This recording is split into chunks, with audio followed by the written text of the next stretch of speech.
এক গ্রামে লালু নামে এক লোকের হোটেল ছিল। সেখানে শুধু চিকেন ভাত পাওয়া যেত। গ্রামে এই একটাই ননভেজের হোটেল ছিল। সেই কারণে লালু তার মন মর্জি দামে চিকেন ভাত বিক্রি করত। দাদা, তাড়াতাড়ি আমায় 1 প্লেট চিকেন ভাত দেবেন তো। দিচ্ছি, কিন্তু গরম গরম চিকেন ভাত 1 প্লেট 150 টাকা। কি বলেন লালুদা? গতকালই তো 100 টাকায় খেলাম। গতকাল ছিল গতকাল, আজ বাজারে মুরগির দাম বেড়েছে, মশলার দাম বেড়েছে, তাই আমারও মেজাজ বেড়েছে। কিন্তু এত বেশি দাম নিলে গরিব মানুষ খাবে কি করে? গরিব মানুষ চিকেন খেতে আসে কেন? আলু ভর্তা খা গিয়ে। দোকানের কর্মচারী হেসে ওঠে। এইভাবে মানুষের কষ্টের সুযোগ নেওয়া ঠিক না বাবা। ওহে বুড়ো, বেশি জ্ঞান দিও না। এই বাজারে আমার বিরুদ্ধে কথা বলার সাহস কারো নেই। ঠিক তখনই হাতে কোদাল নিয়ে সুরেশ হোটেলের সামনে দিয়ে যাচ্ছিল। লালুদা, একটু কম দাম নিলেই তো মানুষ খুশি হয়। ওই যে এসেছে গ্রামের মহান সাধু। কিরে সুরেশ, তুই জমিতে চাষবাস করিস, আর তুই আমাকে ব্যবসা শেখাবি? আমি শুধু বললাম, মানুষের সাথে ভালো ব্যবহার করলে সম্মান পাওয়া যায়। সম্মান দিয়ে ভাত রান্না হয় না, টাকা লাগে, টাকা। আর শোন, এই বাজারে আমার কথাই শেষ কথা। এইদিকে এক যুবক সেই বাজারে আসে। ছেলেটা এই গ্রামে নতুন ছিল। বাজারটা তো বেশ জমজমাট, কিন্তু লোকটার অহংকার আকাশ ছুঁয়েছে মনে হচ্ছে। সে দোকানের সামনে গিয়ে দাঁড়ায়। 1 প্লেট চিকেন ভাত দিন তো। 150 টাকা আগে দেন। খাবার খেয়ে টাকা পরে দিলে সমস্যা? এখানে লালুর নিয়ম চলে, আগে টাকা পরে খাবার।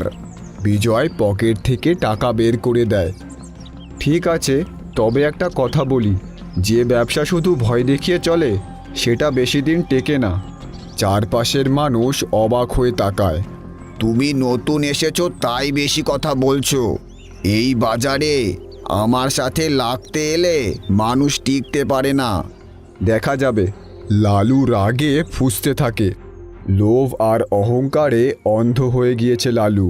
কিন্তু সে জানতো না এই বাজারেই এমন একজনের আগমন হয়েছে যে তার অন্যায়ের সাম্রাজ্য কাঁপিয়ে দেবে। হে ভগবান, আমি কোথায় যাই, কি করি? আমার কাছে যা টাকা ছিল সব শেষ হয়ে গেছে। এখন 1 টাকাও নেই আমার কাছে। আর তার ওপর আমার খুব খিদে পাচ্ছে। 2 দিন হলো কিছু খাইনি। আমি কি করে জানবো যে আমায় একদিন এই দিনও দেখতে হবে? বিজয় হাঁটতে হাঁটতে গ্রামের ক্ষেতের পাশ দিয়ে যাচ্ছিল। পাশে জমিতে একটা ছেলে কাজ করছিল। দাদা, বলছি, আপনি আমায় কিছু খেতে দিতে পারেন? 2 দিন কিছু খাইনি, খুব খিদে পেয়েছে। আরে ভাই, তোমারে দেখে মনে হচ্ছে তুমি খুব ক্লান্ত। আসো আসো, পাশের গাছের নিচে বসি। তারপর দুজন পাশে গাছের নিচে বসে। কাজ করছিল যে সে ছিল সুরেশ। সুরেশ সরল মনের মানুষ ছিল। দেখো ভাই, আমার কাছে সাইডে রুটি আছে, আর সাথে মা লঙ্কার চাটনি দিয়েছে। তোমার যদি সমস্যা না থাকে আমরা 2 জন এটা ভাগ করে খাইতে পারি। বিজয় খাবার দেখে খুশি হয়ে যায়। আরে দাদা, যাই হোক, আমার খুব খিদে পেয়েছে, দাও তাড়াতাড়ি আমায়। তারপর দুজন রুটি আর লঙ্কার চাটনি খেতে শুরু করে। ওরা দুজনেই খুব ক্ষুধার্ত ছিল, তাই খুব তাড়াতাড়ি রুটিগুলো শেষ করে ফেলে। তুমি তো এই গ্রামের না, কোথা থেকে আইছো? আর তোমার নাম কি? বিজয় নাম আমার, আর এখনকার মতো আমার কেউ নেই। আর তোমার অনেক অনেক ধন্যবাদ আমাকে খাবার খাওয়ানোর জন্য। তাইলে তুমি কোথায় থাকতেছো? বিজয় কিছু না ভেবেই সোজা বলে, এখন তো আমার কাছে না থাকার জায়গা আছে না খাবার জায়গা আছে। যদি তুমি তোমার সাথে থাকতে দাও তাহলে অনেক সাহায্য হয়।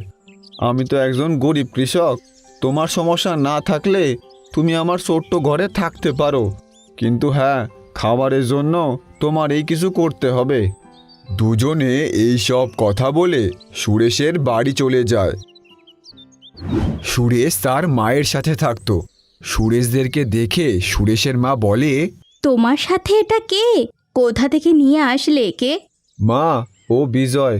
ও খুব ক্ষুধার্ত ছিল। আমার টিফিনটা আমি আর ও ভাগ করে খাইছি। ওর কোনো থাকার জায়গা নাই, তাই আমি ওরে আমাদের বাড়িতে নিয়ে আসলাম। এটা তো ঠিক আছে বাবা, কিন্তু আমাদের কাছে আমাদেরই খাবারের টাকা নেই। আমরা অন্য কাউকে কি করে খাওয়াবো? মা, একজন অতিথি আইছে, তার সামনে এইরম বইলো না। বিজয় তাদের কথা শুনে বুঝতে পারে যে তাদের পরিস্থিতি খুব খারাপ ছিল। মা, আমরা বাজারের দিকে ঘুরে আসি। তারপর সুরেশ আর বিজয় বাইরে বেরিয়ে যায়। সুরেশ ভাই, তোমার মা এরকম কেন বলছিল? যদি তোমার টাকার এতই সমস্যা, তাহলে তুমি চাষবাস কেন করছো?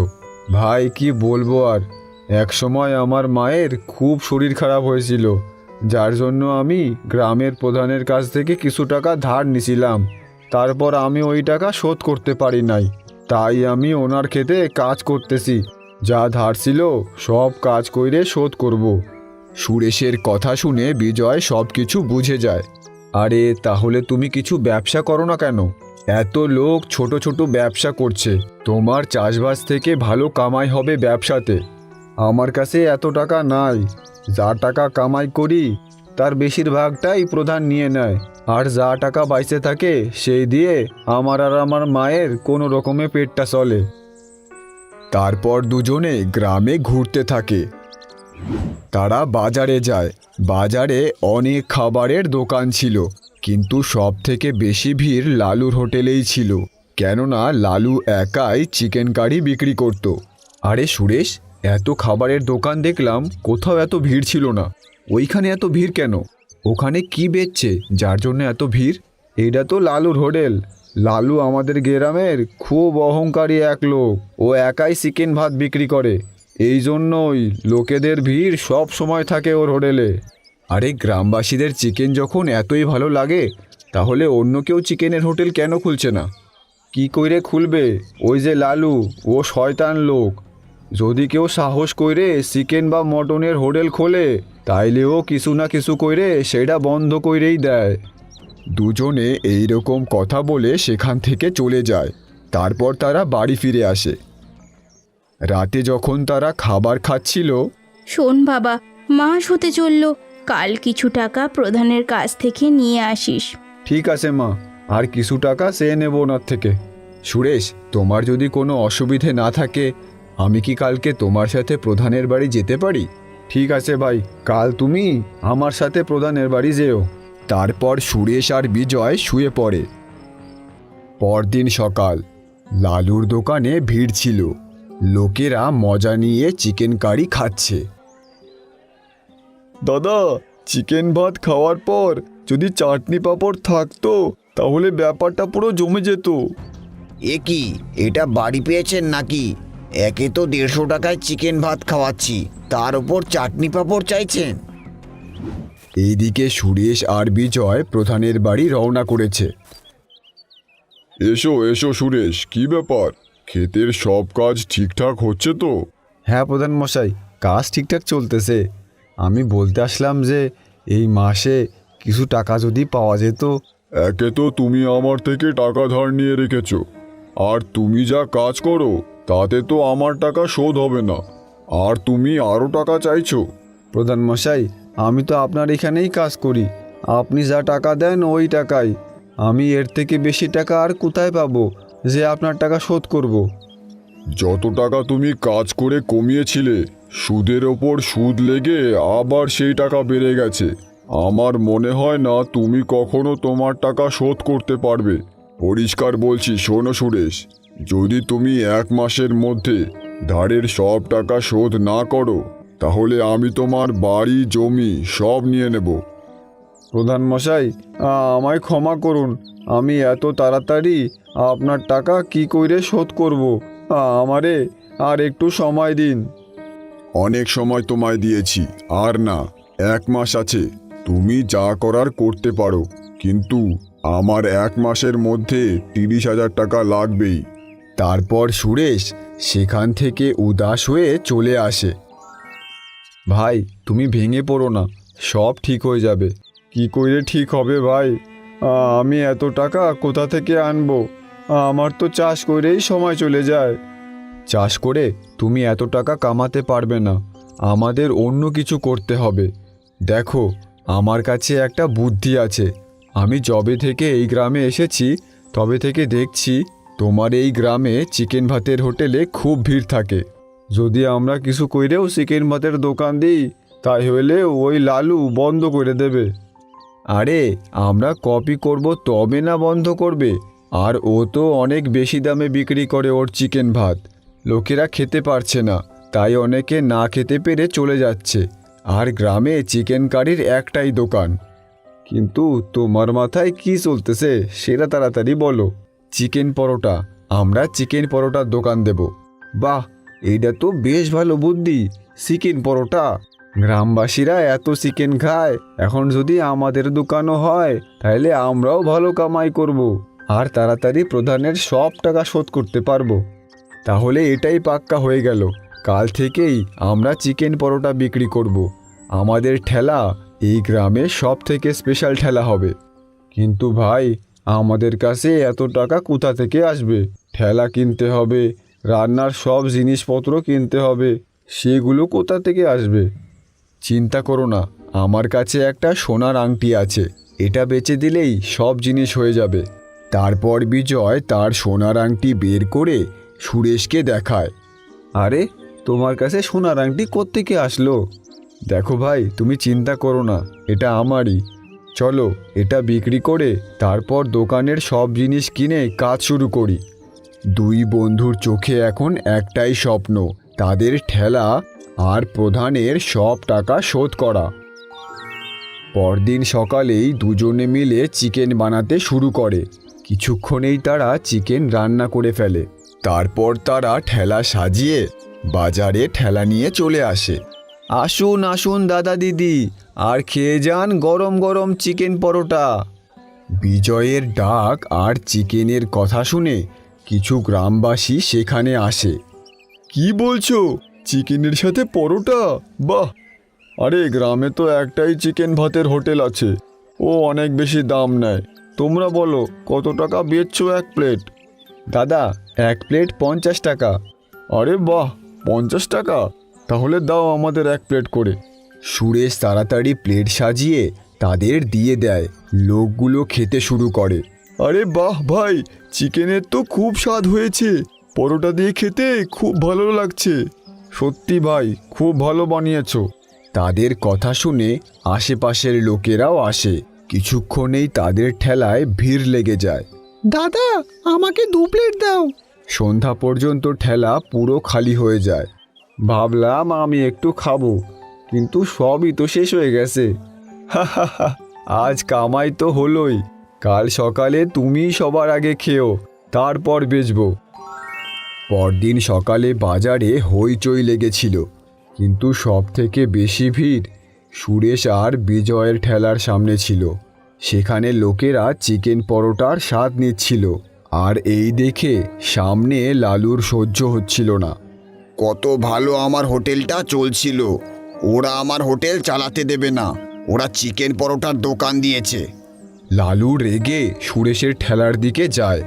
কি জাদু করেছিস সেই চিকেন পরোটায় যে লোকেরা এত ভিড় লাগিয়ে খাচ্ছে? আমার চিকেন ভাত বাসি হয়ে গেল নাকি? ভালো আর পরিষ্কার বানানো খাবারেই আসল স্বাদ হয় লালুদা। আমাদের চিকেন পরোটায় কোনো জাদু নেই, তোমার চিকেন ভাতের থেকে 2 গুণ কম দামে বিক্রি করছি, মাত্র 50 টাকা। এই জন্যই লোক আসছে। তুমি লোভ কম করে তোমার চিকেন ভাতের দাম কমিয়ে দাও, দেখো লোকেরা আসবে। ওই, তুই খুব কথা বলছিস। সুরেশ, ওই নতুন ছেলেটাকে বুঝিয়ে দে আমি কে। আর হ্যাঁ, খুব তাড়াতাড়ি তোদের এই ঠেলা এখান থেকে উঠাচ্ছি আমি। সৎভাবে কিছু না করো, কিন্তু অন্তত কারো ক্ষতি তো করো না। লালু রেগে নিজের দোকানে চলে যায়। দেখ ভাই, আমি বলছিলাম না, এই লালুদা আমাদের দোকান চালাইতেই দেবে না। ও খুব লোভী লোক, নিজের দোকান ছাড়া আর কাউরে চালাইতে দেয় না। আরে ভাই, তুই চিন্তা করিস না, আমি আছি তো। 2-3 দিনেই অনেক টাকা জমা হয়ে গেছে। আমরা প্রধানের ধারের টাকা সব শোধ করে দেব, তারপর দেখব ওই লালু কি করে। এখন থেকে রোজ সুরেশের ঠেলায় বড় লাইন লাগতো। তার দোকানের চিকেন পরোটার নাম দিন দিন ছড়িয়েই যাচ্ছিল। আর সকাল থেকে সন্ধে হতেই ওদের পরোটা বিক্রি হয়েই যেত।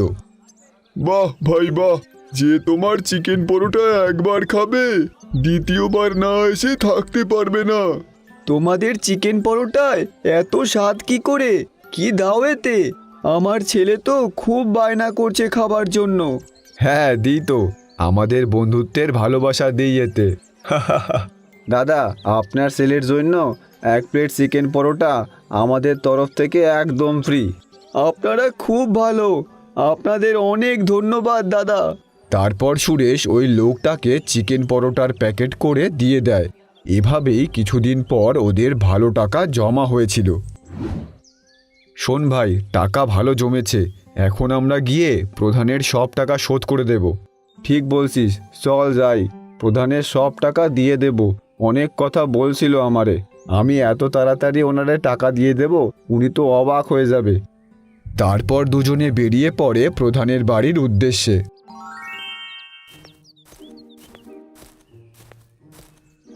এসো সুরেশ আর বিজয়, তোমাদের দুজনের চিকেন পরোটার ব্যাপারে অনেক শুনেছি, পুরো গ্রামে খুব চর্চা হচ্ছে। হ্যাঁ প্রধান মশাই, এই জন্যই তো আপনার পুরো টাকা শোধ করতে আইছি। এই নেন আপনার পুরো সুদের সাথে 30,000 টাকা। আমরা দুইজনে দিন রাত কাজ কইরে এই টাকা কামাইছি। এত তাড়া কিসের ছিল? কদিন পরেই দিতে। আর চিকেন পরোটায় এত লাভ হচ্ছে।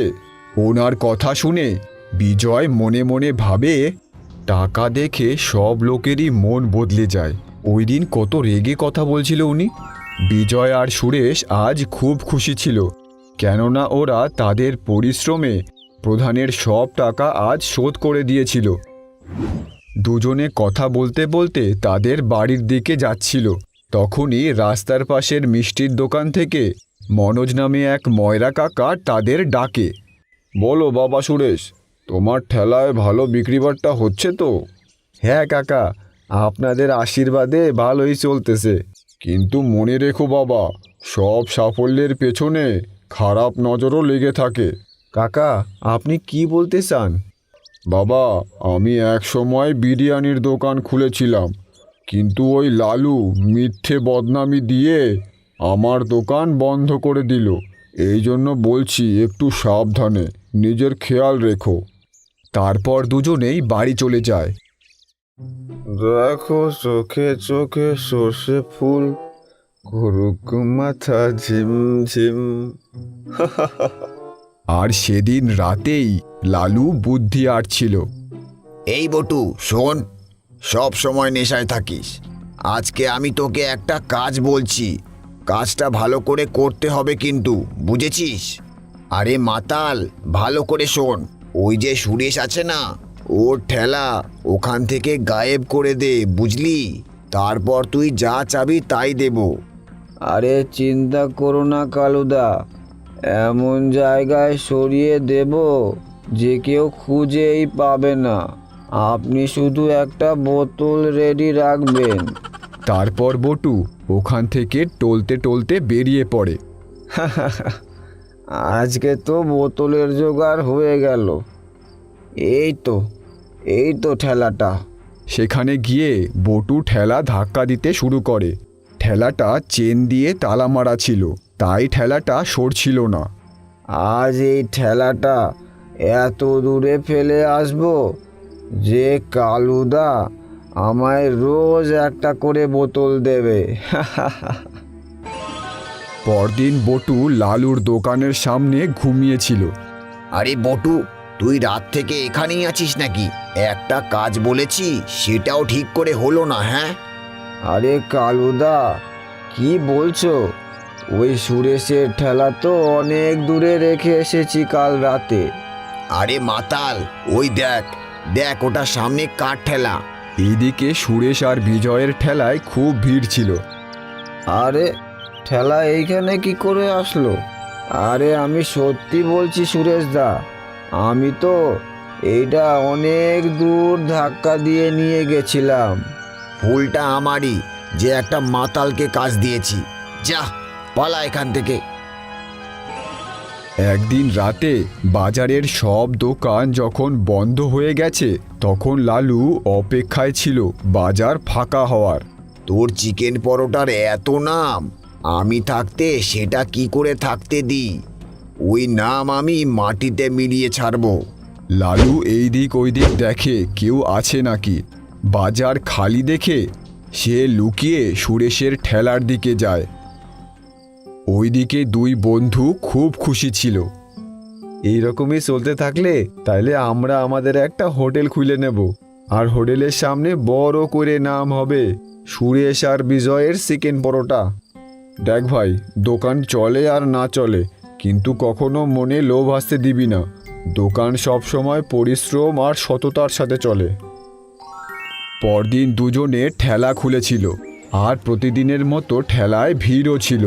পুলিশ আর কিছু লোক সেই ঠেলায় আসে।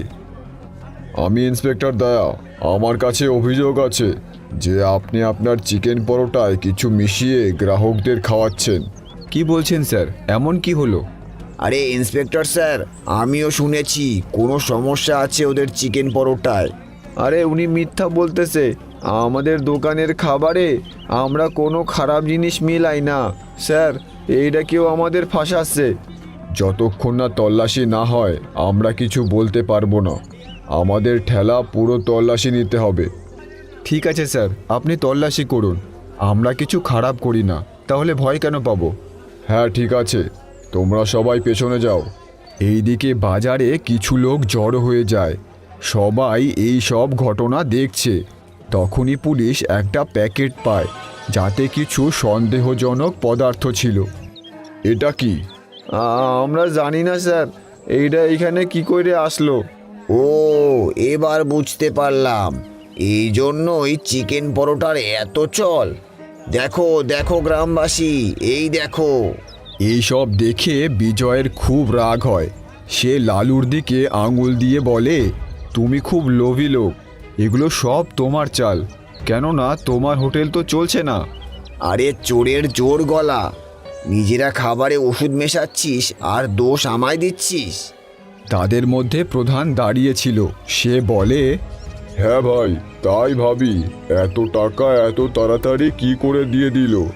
যার কাছে ফুটো করিয়ে ছিল না সে নিজের ঠেলা খুলে ফেলেছে, আর ঠেলা খুলেই বেশি বিক্রির জন্য ওষুধ দিয়ে খাবার বিক্রি করছিলি। এইসব শুনে গ্রামবাসীরা নিজেদের মধ্যে আলোচনা করতে শুরু করে। তখনই হঠাৎ বিজয় বলে, আমি জানি কে এটা করেছে। হ্যাঁ, আপনি কি জানেন বলুন। ঠিক আছে, এখন আমার কাছে আর কোনো রাস্তা নেই। তারপর বিজয় তার পকেট থেকে একটা কার্ড বের করে আর পুলিশকে দিয়ে দেয়। পুলিশ ওই কার্ড দেখে অবাক হয়ে যায়। আরে, রয়্যাল হোটেলের মালিক বিজয় সিং? কি আপনি শেখর সিংয়ের ছেলে? বিজয় ভাই, সত্যিই তুই হোটেলের মালিক? হ্যাঁ। এইসব শুনে গ্রামের লোকেরা অবাক হয়ে যায়। সব থেকে বেশি তো সুরেশ অবাক হয়েছিল, কেননা এত বড় হোটেলের মালিক এই গ্রামে এসে ঠেলায় কেন কাজ করছে। ও মিথ্যে বলছে, না হলে ও গ্রামে এসে ঠেলা কেন লাগাবে? ও নকল কার্ড বানিয়ে এনেছে। হঠাৎ তখনই গ্রামে এক গাড়ি আসে। সেই গাড়ি থেকে বের হয় এক লোক। উনি ছিল শেখর সিং। ওনাকে দেখে সবাই অবাক হয়ে যায়। আরে স্যার, আপনি এখানে? বাবা, তুমি এখানে? বিজয় বাবা, তোর সময় শেষ হয়ে গেছে। এখন তুই এসে আমাদের হোটেল সামলাতে পারিস। বাবা, আমি আর একদিন এখানে থাকতে চাই। এখানে কিছু কাজ বাকি আছে, সেগুলো সেরে আমি পরদিন বাড়ি ফিরব। ঠিক আছে বাবা, কিন্তু তাড়াতাড়ি আসিস। এই বলে শেখর সিং চলে যায়।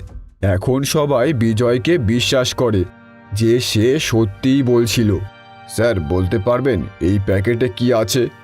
এটা একটা নেশার ওষুধ। এটা খাবারে মিলিয়ে খেলে সেই লোকের ওই খাবারের নেশা হয়ে যাবে। আমি সন্দেহ না, পুরো নিশ্চিতের সাথে বলছি, এটা লালুই করেছে।